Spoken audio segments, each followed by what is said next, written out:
4 বছর পরে নিজের পরিচিত সেই শহরে পা রাখলাম। বাস থেকে নেমে চেঞ্জি করে রওনা হলাম সেই চেনা পরিচিত বাড়ির উদ্দেশ্যে, যেখান থেকে আজ থেকে 4 বছর আগে আমি চলে গেছিলাম। আর কিসের জন্য চলে গেছিলাম সেটা আপনারা গল্পে জানতে পারবেন। চেঞ্জি থেকে নেমে দেখলাম জায়গাটা সে আগের মতো নেই, আগের থেকে অনেক সুন্দর হয়েছে এই বাড়িটা। মনে হয় আজকে কারো বিয়ে। এই কথা ভাবতে ভাবতে বাড়ির ভিতরে প্রবেশ করলাম। গেট দিয়ে ভিতরে ঢুকতেই চোখে পড়লো সে চেনা পরিচিত মুখটা, মানে আমার জন্মদাতা পিতা। আমাকে দেখে তার হাসিটা যেন একেবারে উধাও হয়ে গেল। জানি কথা বলবে না, কারণ ছোট থেকেই তো বাবা মা কেউ আমার সাথে কথা বলে না। এই বাড়িতে আমার সাথে কথা বলে মাত্র 5 জন লোক। এইবার না হয় আমার পরিবার সম্পর্কে আপনাদেরকে বলি। আমাদের পরিবার হলো যৌথ পরিবার, যেখানে আমার বাবারা 3 ভাই একসাথে বসবাস করে। আমাদের একটা নির্দিষ্ট কোম্পানি আছে যা আমার বাবারা 3 ভাই মিলেই সামলায়। তাদের 3 ভাইয়ের মধ্যে আমার আব্বু মেজো। আমরা 4 ভাই বোন, 2 ভাই 2 বোন।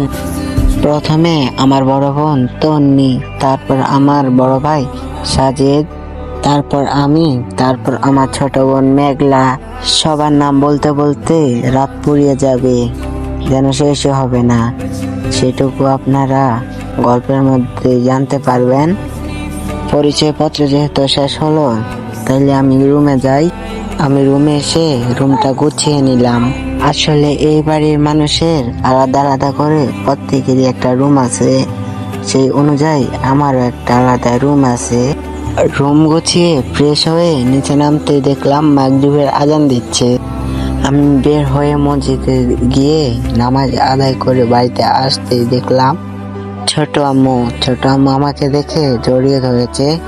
আর জড়িয়ে ধরবে না কেন? আর জড়িয়ে কেনই ধরবে না? আমি যখন ছোট ছিলাম তখন থেকেই আমাকে লালন পালন করে এত বড় করেছে। আমি বললাম, কেমন আছে ছোট আম্মু? বললো, এতদিন তো ভালো ছিলাম না, আজ তোকে দেখে মনটা ভালো হয়ে গেল। এতদিন আমার কথা মনে পড়েনি তোর? আমি বললাম, মনে তো পড়েছে, কিন্তু কিছু করার ছিল না। আচ্ছা ছোট আম্মু, বাড়িটা তো সাজানো কেন? বাড়িতে কিসের অনুষ্ঠান? ছোট আম্মু বলল, আজ তো সাজিদের বিয়ে। এই কথা শোনার পর আমি বললাম, আচ্ছা আম্মু, আমি রুমে যাই।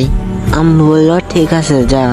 আমি রুমে এসে সিগারেটটা ধরিয়ে ল্যাপটপে নিয়ে বসলাম কাজ করতে।